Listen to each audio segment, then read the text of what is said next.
క్రీస్తునాథుని యందు మికిలి ప్రియమైన సహోదరి సహోదరులారా, జీవస్వరం అనుదిన దైవవాక్య సందేశములోనికి మీకందరికీ స్వాగతం, సుస్వాగతం.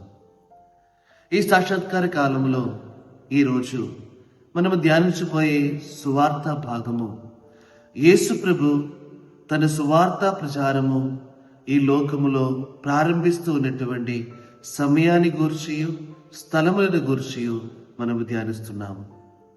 ఈ యొక్క సువార్త భాగంలో మనము చూసినట్లయితే యేసు ప్రభు ఈ లోకములోనికి రావడానికి కారణం ఏమిటి, లేకపోతే ఆయన రాకట గురించి ఉన్నటువంటి ఉద్దేశం ఏమిటి అని చాలా సూటిగా మనకు తెలియజేస్తున్నారు. ఈ విధముగా మత్తయి సువార్త 4వ అధ్యాయము 17వ వచనములో మనం ఈ విధముగా చదువుతున్నాము. హృదయ పరివర్తనము చెందుడు, పరలోక రాజ్యము సమీపించి ఉన్నది. పాపపు అంధకారంలో పడినటువంటి మానవ జాతిని ప్రత్యాశ యొక్క, నిత్య జీవము యొక్క, నిరీక్షణ యొక్క వెలుగులోనికి, నిత్య వెలుగులోనికి, సజీవమైనటువంటి వెలుగులోనికి తీసుకొని రావడానికి యేసు ప్రభు యావే దేవుని ఏక కుమారుడు ఈ లోకంలోనికి వచ్చాడు. ఆయన ప్రారంభిస్తున్నటువంటి ప్రబోధన ఇదే: మీరు హృదయ పరివర్తనము చెందుడు. పాపము నుండి మనము దూరమై యేసు ప్రభు దగ్గరికి తిరిగి రావాలి అని దీనిని సూచిస్తుంది. హృదయ పరివర్తనము అంటే మనము మన జీవితమును ఒకసారి పరిశీలించుకోవడం.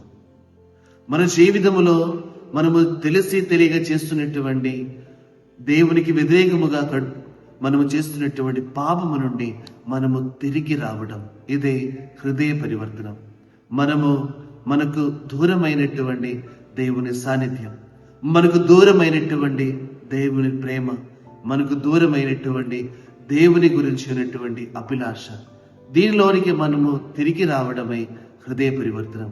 కాబట్టి యెషయా ప్రవక్త యొక్క ఆ ప్రవక్తన వచనం నెరవేరేటట్టు ఆయన అన్య జనులు నివసించే గ్రామంలోనికి వెళ్తున్నారు.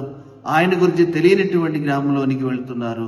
ప్రియమైన దేవుని బిడ్డలారా, మనము కూడా ఈరోజు యేసు ప్రభు చెప్తున్నటువంటి మాటలను మనము శ్రద్ధగా ఆలకించుకుందాం. హృదయ పరివర్తనము చెందుదాం. దేవుని సన్నిధిలోనికి మనము తిరిగి వద్దాం. దేవుడు మనలందరినీ ధారాళంగా దీవించునుగాక.